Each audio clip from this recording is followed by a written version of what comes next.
text 5 onwards. First canto, 17th chapter, text 5. Kastvam macharane loke baladhamsi balan bali nardevo vasi veshena natavat karmana dvija. Oh, who are you? You appear to be strong, and yet you dare kill within my protection those who are helpless. By your dress, you pose yourself to be a godly king, godly man, king. But by your deeds, you're opposing the principles of the twice-born Kshatriyas.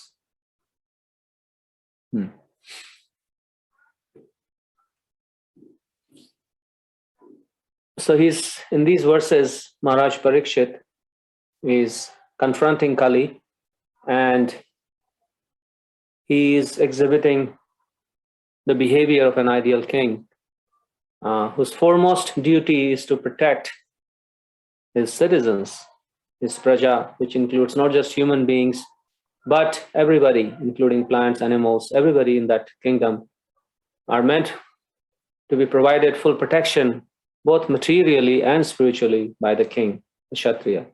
And therefore, the principles of twice born means first is a natural birth of anybody, and second birth is when they take initiation or accept a spiritual master and accept initiation from that spiritual master. That is called the real birth. The first is the seminal birth from semen, and then the second is the real birth of a living entity. And that's why that twice-born Kshatriyas, twice-born Brahmanas, twice-born Vaishyas, anybody who takes initiation from a bona fide spiritual master is considered twice-born.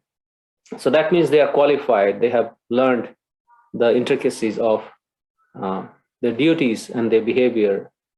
And for a Kshatriya, if they cannot protect their citizens, then they cannot take the position of a ruler or a king. Prabhupada says here, the Kshatriya king is considered to be the representative of God, to give protection to the helpless and chastise the miscreants.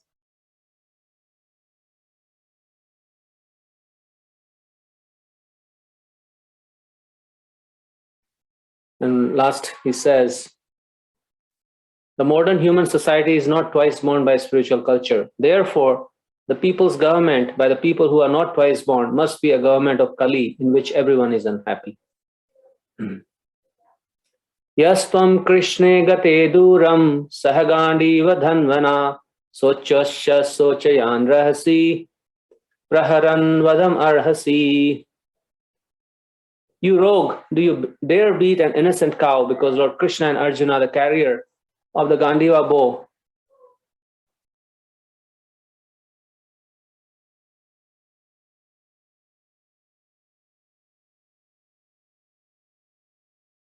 you rogue, do you dare beat an innocent cow because Lord Krishna and Arjuna, the carrier of the Gandiva bow, are out of sight? Since you are beating the innocent in a secluded place, you are considered a culprit and therefore deserve to be killed.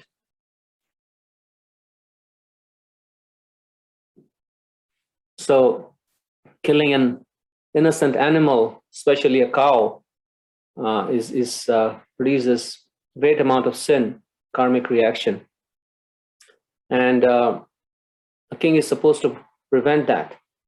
But nowadays we see how all sorts of animals are slaughtered in massive organized slaughterhouses, where there is, you can't even think of the conditions there.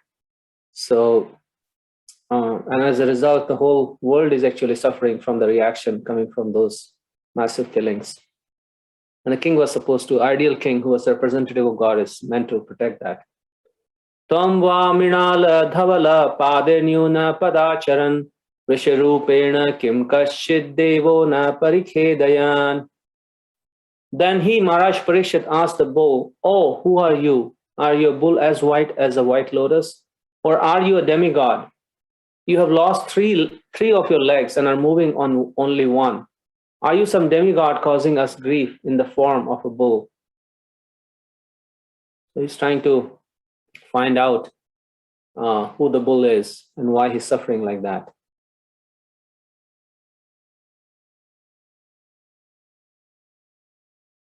So he's saying he inquired whether the bull was not a demigod, assuming such a wretched condition to indicate the future of the cow and the bull. So much of the society's well-being is connected to the well-being of cow and bull. Nowadays, we are so separated from this reality because once the spiritual focus is gone, then all this, our ability to see these finer things also disappear. न जातु कौरवेन्द्राणां दोरदण्ड परिरम्भिते भूतले अनुपतन्ति अस्मिन् विना न प्राणिनां शुचः. Now, for the first time in a kingdom well protected by the arms of the kings of the Kuru dynasty, I see you grieving with tears in your eyes. Up till now, no one on earth has ever shed tears because of royal negligence. Wow. What a statement. And it's quite the opposite now. If everybody is shedding tears because of royal indulgence. The protection of the lives of both the human beings and the animals is the first and foremost duty of a government. A government must not discriminate in such principles. It is simply horrible for a pure-hearted soul to see organized animal killing by the state in this age of Kali.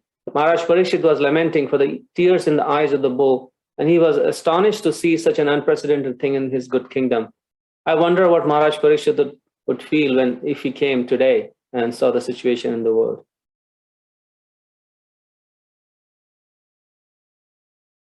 So it's a great hypocrisy in this civilization when we are talking about this protecting this species or that species, and when they make a highway or something, then they do study for 35, 25, 50 years to make sure, oh, this particular species in this neighborhood or this forest is not disturbed. Whereas millions and millions of chicken and cows and other innocent animals are killed. And what about their protection? Who's going to protect them? Masorabhiyatra sucho vetu te vishaladhayam marodhiramba bhadram te khalanam aishastri. O son of Surabhi, you need lament no longer now. There is no need to fear this low-class Shudra. And O mother cow, as long as I'm living as the ruler and subduer of all envious man, there is no cause for you to cry. Everything will be good for you. So this is the duty of a king, to immediately provide that confidence and protection that no envious person can cause this kind of fear in anybody. Everybody should be free to live their life according to principles Krishna has given, or whatever spiritual path they want to practice, and feel that protection, that peace.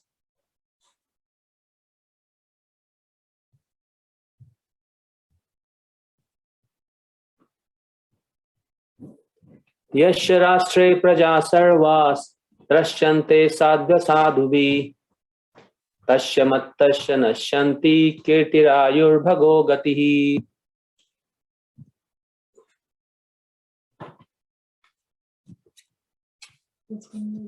It's okay, don't worry about it.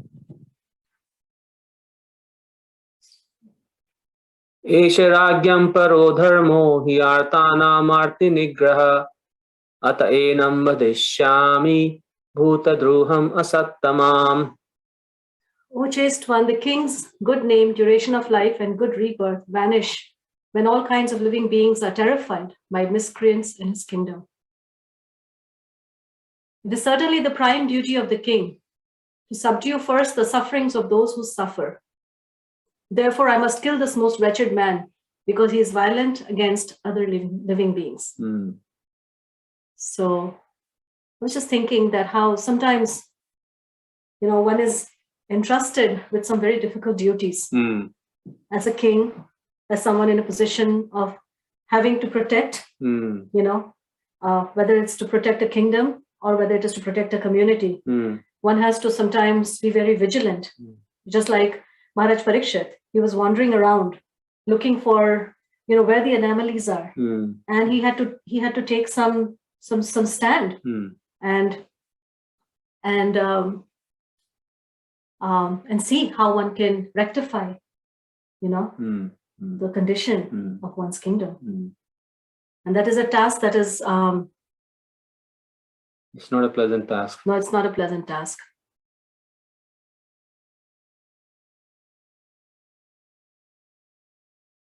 Yeah.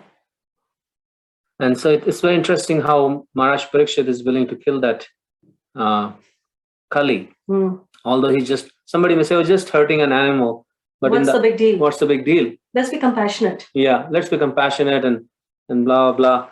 But here, actually, it's for the protection of that living entity that Maharaj Parikshit wants to give this punishment, because otherwise that living entity would get much more magnified karmic reaction. Also, this word violent, we always think of violence in terms of physical violence. But actually, the violence against a person's faith is actually the greatest violence, because that is the most sacred part of a person. And when that faith is somehow shaken or stripped away from a person, then that is actually committing a violence. Because you've actually done such a great disservice to that person. After countless lifetimes, that person finally tries to connect with Krishna. And if, because of our own personal ambition, if instead of protecting that tiny little budding faith, if we try to usurp that faith in some way, or trespass on that faith, or minimize that faith, or violate that faith, or minimize that faith, then we are actually committing such a great violence against that person.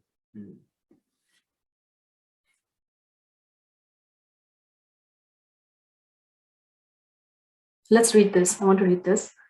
Contrasting these statements of a great politician in the modern age with those of Maharaj Parikshit, we find a vast difference. Maharaj Parikshit was pious according to the scriptural codes, whereas the modern politician goes by his personal belief and sentiments.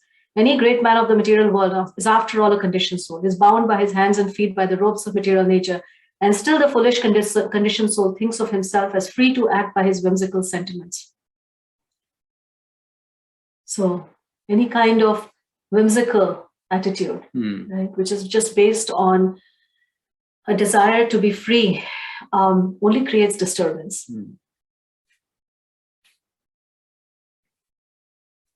And sometimes trying to be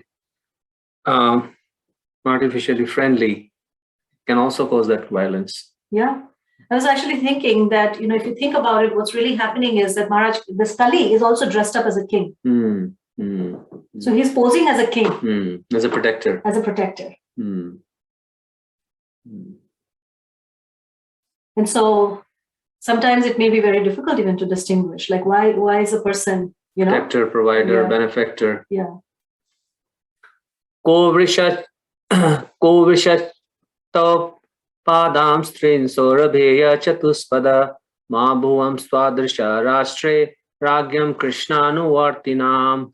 He, Maharaj Parikshit, repeatedly addressed and questioned the Bultas. O son of Surabhi, who has cut off your 3 legs? In the state of the kings who are obedient to the laws of the Supreme Personality of Godhead Krishna, there is no one as unhappy as you. He's asking him, who has cut off your 3 legs? So Prabhupada is saying the kings or the executive heads of all states must know the course of Lord Krishna, generally Bhagavad Gita, Srimad Bhagavatam, must act accordingly in order to fulfill the mission of human life, which is to make an end to all miseries of material conditions.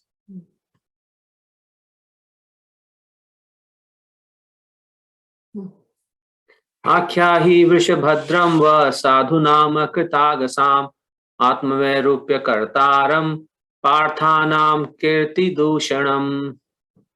O bull, you are offenseless and thoroughly honest. Therefore, I wish all good to you. Please tell me of the perpetrator of these mutilations, which blacken the reputation of the sons of Pritha.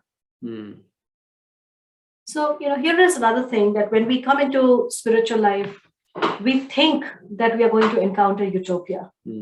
And we think that, everywhere we look around, everyone is going to be clad in golden halos, and we'll be walking around, just like floating on the ground, not even walking. But what we forget is that we've actually entered into a hospital. We haven't entered into a utopia. And so we shouldn't be surprised or shocked when we see that how, even when people might be dressed up in devotee clothing, but, internally, there is a lot of struggle that a living entity has to go through before he or she can actually even claim to be a devotee. It's not a cheap thing to become a devotee of Krishna. And we are simply right now just trying to practice the process of Krishna consciousness. And so we have to be so careful in our execution of Krishna consciousness that we don't get derailed just by the external glitter.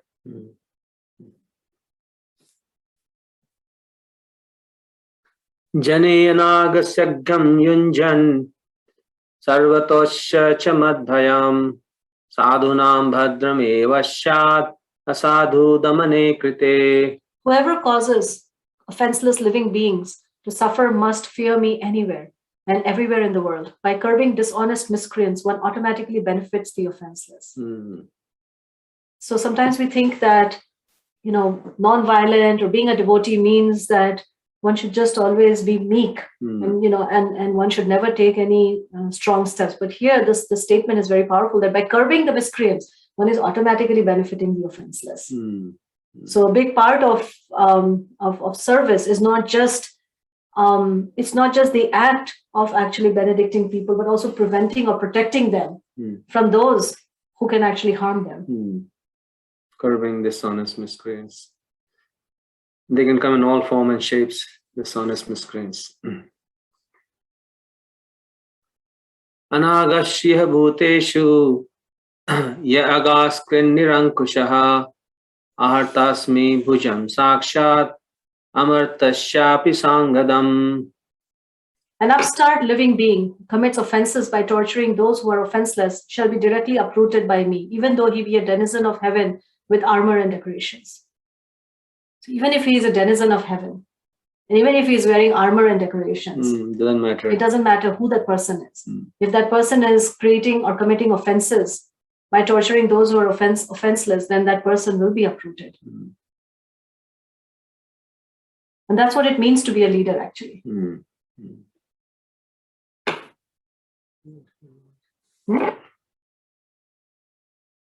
Ragyo hi paramo dharma swadharma stanupalanam shashato anyan yatha shastram anapadyut pathan iha. The supreme duty of the ruling king is to give all protection to law-abiding citizens and to chastise those who stray from the ordinances of the scriptures in ordinary times when there is no emergency. So the same point is repeated again and again to describe the duties of a leader is protection. That's the meaning of kshatriya, who provides protection from the harm, all kinds of harm.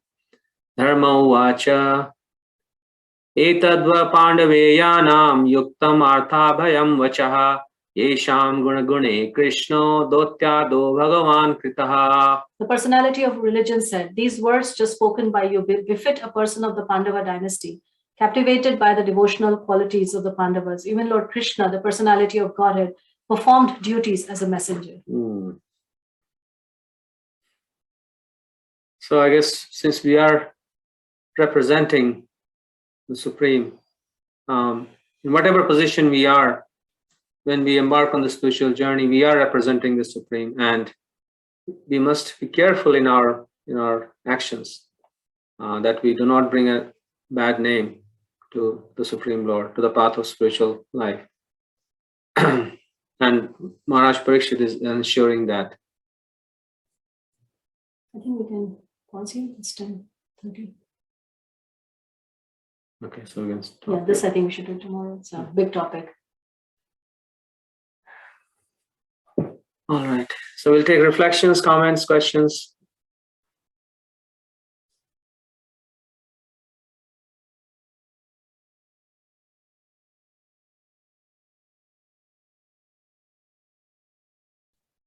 Hare Krishna. Hare Krishna. So good to see you. Yeah. Thanks too. You look so sharp. But this is not a good place actually because of the light. The light. We'll move a little bit. Yeah. So about the verse 15 where it says that somebody who commits an offense will be taken down no matter their armor and decorations. Yeah. I mean, this is upholding the sense of justice, I think, right, in the spiritual world, because I was thinking that here, like on earth, if somebody commits an offense, but they are in a strong enough position, they can get out of it. You know, like, oh, okay, but it's this really important scientist, or it's this really famous director or artist, or it's this person who's contributed a lot to culture or society, or it's a general, or it's a movie star, or, you know, like somebody who does have armor and decorations do get away with offenses in the material world. So I think it's just really heartening to read that in the spiritual world, that they don't. Yeah, definitely not. I think, and that is important to uphold. Then, because when we do that, we're also upholding the integrity of Krishna. That it's not a place where, and we see that Maharaj Parikshit is not just sitting back and letting Kali do whatever he wants in his kingdom. You know, he will not tolerate. You know, and so in that sense, there is protection, both by people who profess to be leaders, as well as, you know, in the ultimate sense, there's always justice in Krishna's land. Is it not? Yeah.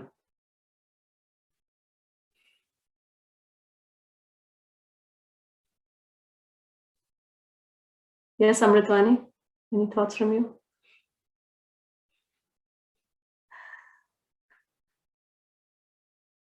No, Mataji, right now. Okay. Anybody else?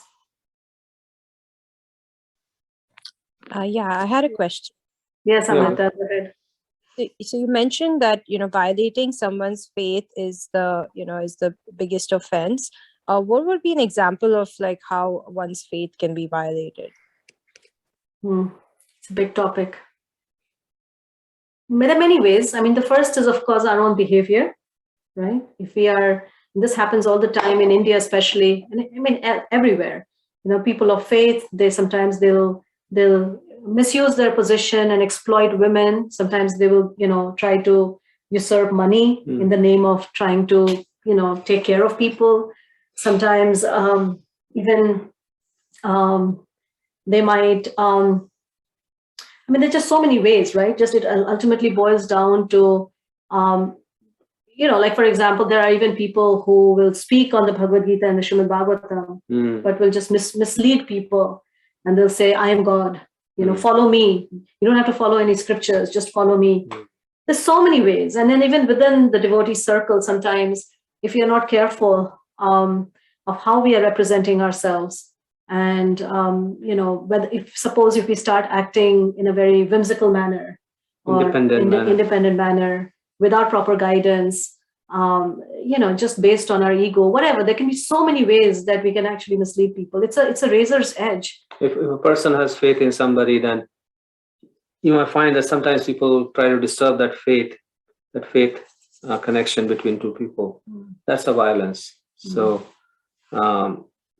there's so many, there's so many ways that these things can happen. But I think it boils down to our own personal integrity. I don't know, Amrita, if you had something else in your mind. No, just trying to understand it, but that was a good explanation. Thank you. It's a big responsibility.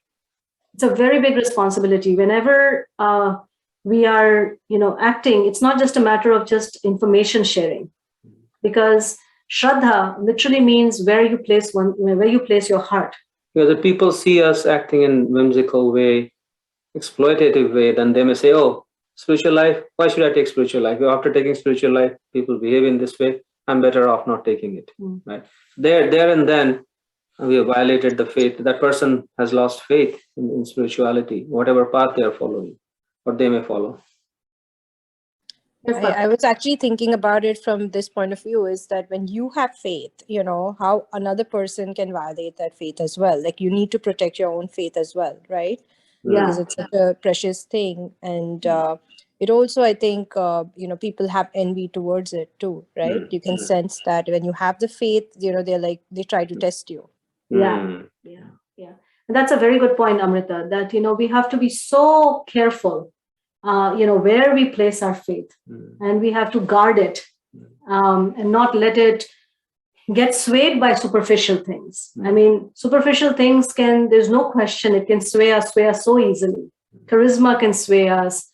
You know, someone being kind to us can sway us. Like we were just reading just yesterday, today before, I was reading Mahabharata with Nimai, And we see how Karna's entire faith was based around the fact that Duryodhana was the only person who helped him when he was being insulted. And that was the basis of his entire career in his Kshatriya life. Yeah, even when Krishna says, okay, even after like he discloses in that Pandavas are your brothers, you should fight with them. He said, I can't give up on Duryodhana because he helped me at the time of my greatest need. Yeah. And even though when he knows that Duryodhana is on the wrong, I mean, Karna definitely knew that Duryodhana is acting in the wrong way. But still, he would not give up that association because he thought he was obligated to him. So, there are so many levels at which we have to be so careful in our own practice of bhakti so that we don't get unnecessarily implicated and our faith gets, dislodged. Yes, Bhaktilata. Yeah, Hare Krishna, very nice discussion. Like I was just thinking, like in the beginning, how Parikshit Maharaj says that the bull that, I will protect you. They will, in my kingdom, this cannot happen.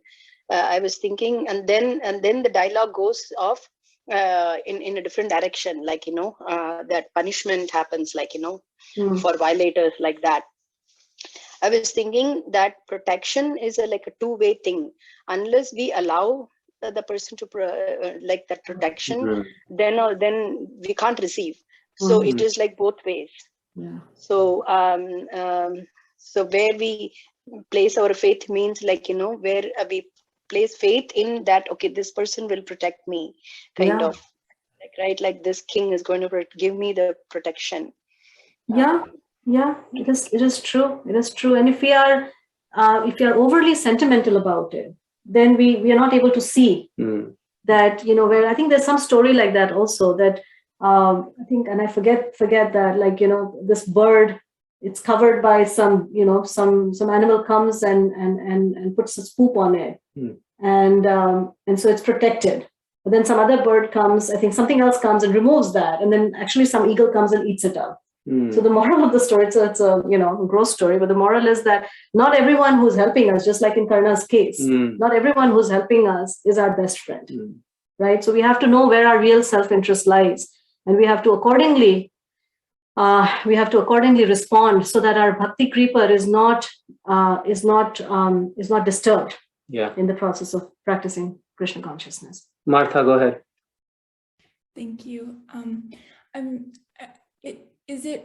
trying to understand too, is it also like, it sounds like that forming sort of attachments to certain people is maybe where some of that can happen, like in the example that you gave, just that he was attached to the kindness of that person and not understanding maybe that maybe associating that quality with Krishna is like a better way to kind of think about it. Maybe that would have helped him not attach to that person. Yes. Because even in that kindness that he received, it was all about personal gratification. Because Duryodhana was giving that kindness with his motivation, personal motivation. He wanted an ally as powerful as Karna. It was not unmotivated. But Karna, when he received it, he thought, oh, wow. What a person is helping me.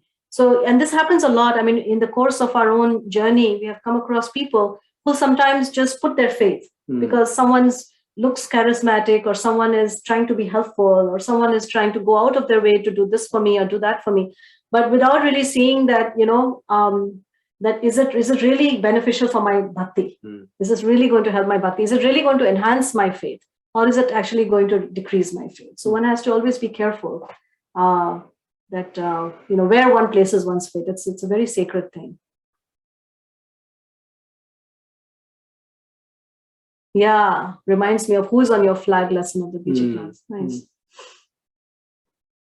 Anybody else?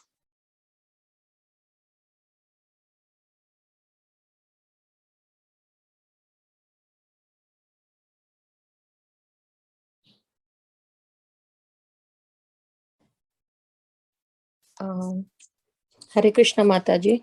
Yes. Prabhuji, how to understand the faith and trust on the God you are like having bhakti, said that, but how to differentiate the different school of thoughts? it's all in the same, but you are into different school of thoughts. How to streamline into one? Well, I mean, there are different streams of thoughts. So one has to understand what those different streams are and then make one's personal decision as to which stream one wants to follow, because each stream will take you to a different destination.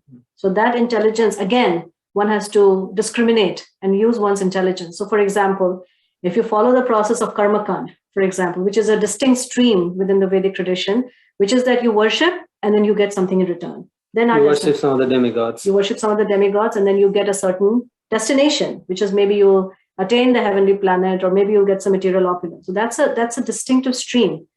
You know, the other stream that one might get attracted to is, just Brahman realization, right? That I'm just pursuing this light and I'm just going to merge one day in this light. So that is a distinctive stream. And there's a certain process by which one actually attains that goal. And then, I think many times it's a mistake to think that, all paths, you can follow any path, you'll end up in the same place. Yeah. It doesn't matter. Yeah. So that kind of indiscrimination may sound very broad-minded. Okay, it doesn't matter. But it's just like a person goes to the airport and buys any ticket, you won't end up where you plan to go. Yeah, you have to know where you're going. So like that, and the way you find that out is again by studying. Like right now, what we're doing, we're reading these books, and we highly encourage you, Kavita, to really read these purports by Prabhupada, because Prabhupada really delineates all these different paths and what are the advantages. And you haven't actually attended our Bhagavad Gita presentation, which I think we'll be offering. Then when you start reading the Bhagavad Gita, also this understanding will become very clear. What is karma yoga? What is bhakti? What is jnana? What is all of these different paths will become very, very clear. And then one can see that what is for my best, what is my highest self-interest. So the process of bhakti means that one always has to remember one's highest self-interest and not get confused as one goes along by lesser allurements, which will come our way, both outside and inside.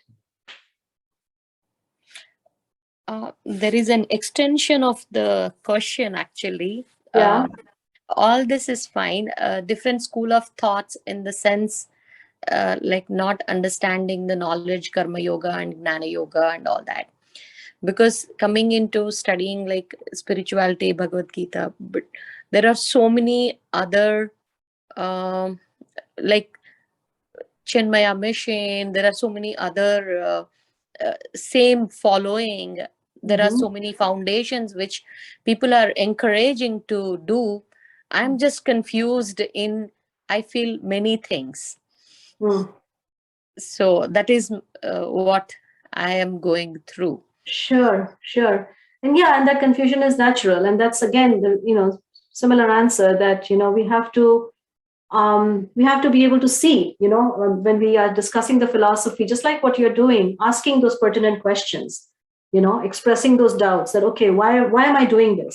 Why am I, talking about a personal feature of God? What about the impersonal feature? How do the two connect? Is one just an imagination, or is there any reality? What are the Shastras saying on that? What is the Bhagavad Gita saying on that? What is the Srimad Bhagavatam saying? So before we kind of evaluate, in order to evaluate any organization, we should also carefully evaluate what philosophy do they have, and who are the people who are propounding that philosophy. What is their behavior? What are they following? So it's always who's giving that knowledge? Yeah, where is this knowledge coming from? Where is this knowledge coming from? Like, for example, if we don't want to get into our forum is not meant to, analyze any one individual, but definitely philosophically, we can look at the philosophy. So instead of talking about any organization, we should talk about the philosophical framework and then see, okay, how does this philosophical framework, what is the substance in it? And where does it stand? So somebody could say, well, one philosophical framework, for example, says, that whatever you follow, that is your path.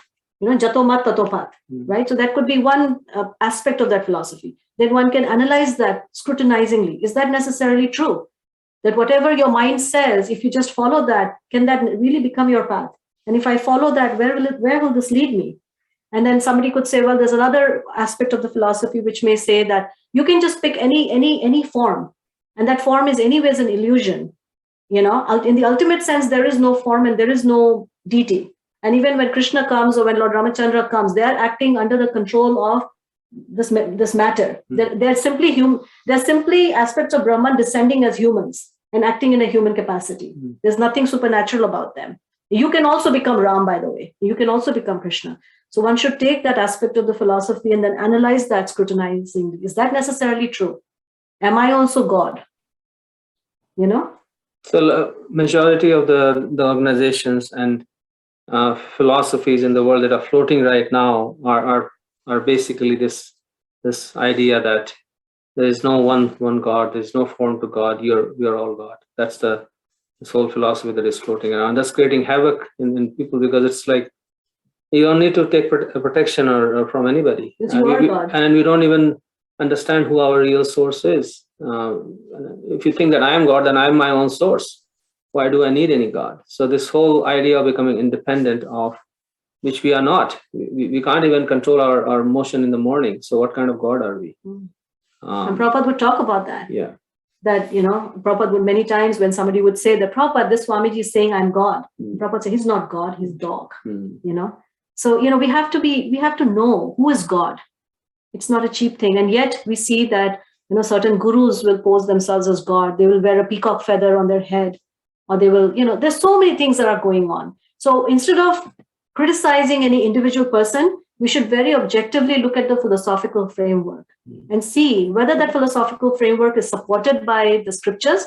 Is it supported by the other great acharyas in our line? Did Ramanujacharya ever say that? Did Madhvacharya ever say that? Who said that?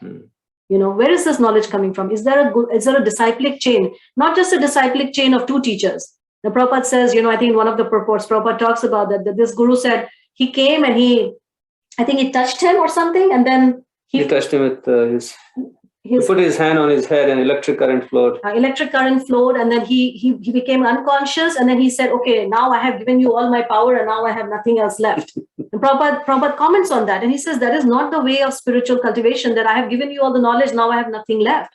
It's actually the opposite, that the more knowledge you give, the more knowledge will actually grow within the teacher. Yeah. So all of these things are just, Prabhupada calls it the cheater and the cheated, that people are just posing. Again, same thing, like Maharaj Parikshit, right? There's a personification of Kali who are simply posing as a king.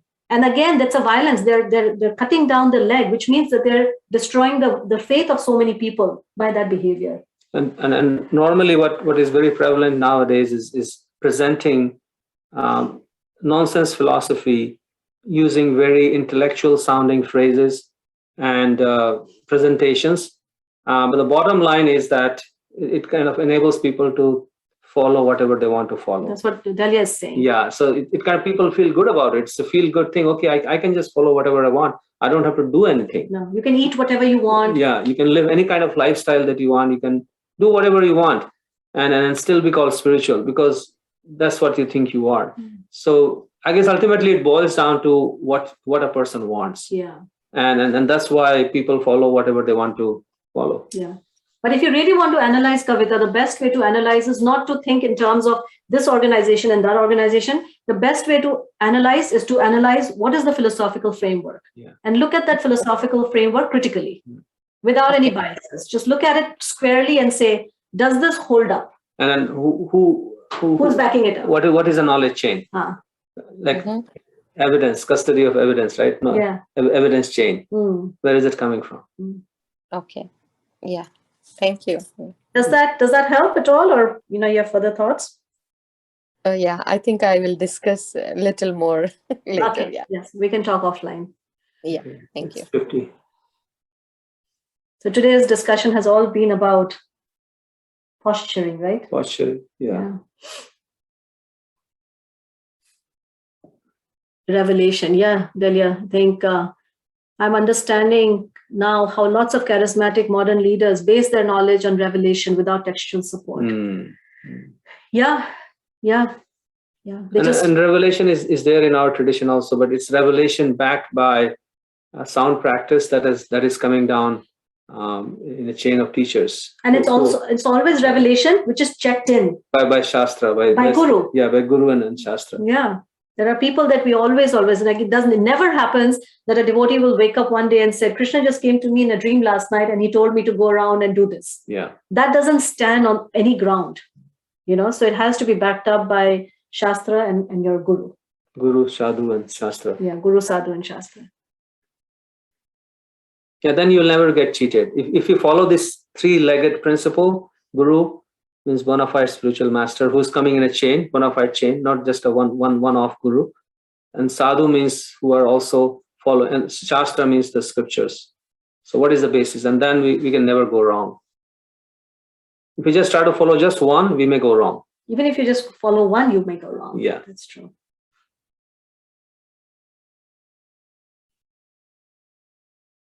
Any final comment and then we'll stop because it has been a... Hare Krishna Mataji Prabhu. Yes, Just yes. a very quick add-on Yes, to what yes. Kavita said.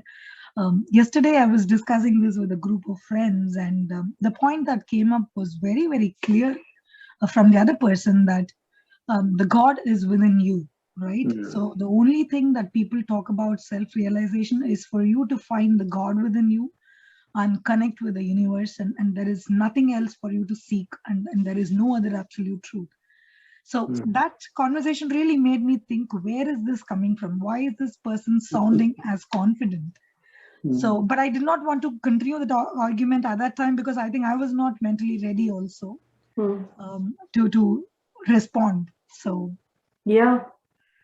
Yeah, this is a very prevalent theme, and this is another way of basically saying that you do what you want to do. This is just another fancy way of saying it. God is, of course, within us, but God, because he knows that we can't find him like that, and therefore he comes in the form of the scriptural text to show us how to actually find him within us. Right? It's not easy for a conditioned soul to speak of finding God. We can't even find our own soul. So how are we going to find God? Actually, what happens is that it reinforces our independence. Yeah. The reason why we are in this material world is because of our independent streak, right? Just like complete disregard. Like, I don't care. I'm just going to do my own thing. And then a lot of these philosophies kind of reinforce that. Hey, don't you know you're God? So you don't really need anything. And they don't even know the meaning of, so to ask questions, what do you mean by self-realization? What is self? What is self? What is realization? What is God? Which God are you talking about? Who is sitting within us? What is his form? What does it look like? Where does it come from? So asking these basic questions then will force us to think, okay, these words are not cheap. Yeah. Self-realization is not a cheap word. Yeah. We have to, this is where we can place our doubt. Analyze all philosophical frameworks with great scrutiny. Don't just get carried away just because the person looks beautiful or he drapes his chadar in a certain way or he walks with a swag. Those are not the reasons to follow. Look at the philosophical system. What is it telling you? There are three things in a philosophical system that should be the basis of our scrutiny. And that is the first, it should tell you who you are, who is God, and what is your relationship. And that's called Sambandha Gyan. The second part of your scrutiny should be, what is the abhidheya that they're proposing? Which means that, what is the process by which I can realize that? Is there a process? And if there is a process, what is that process? And third thing, is that process? Is the person following it himself? And is the person following it himself? And where is it coming from? And who's backing up? Is the Shastra backing up that particular process? Where does it say that by following this process, I can actually... And then the third and the most important thing is, what is the prayojan? The prayojan means that what is the goal of that entire framework? Where is it taking me? Is it taking me to the heavenly planet? Then I can ask, do I really want to go to the heavens? And if I go to the heavens, can I stay there forever? Or then somebody will say, well, no, it's going to take you to the impersonal Brahma Jyoti. So then I can again ask this question, what am I going to do there? Is my life in the Brahma Jyoti going to be of any value? Right? So like that, we can analyze, and then we will be able to come to a proper decision as to what we want. So on that note, I think we'll end it here. We'll end 10:55. I know. Vidarbha is charged up today.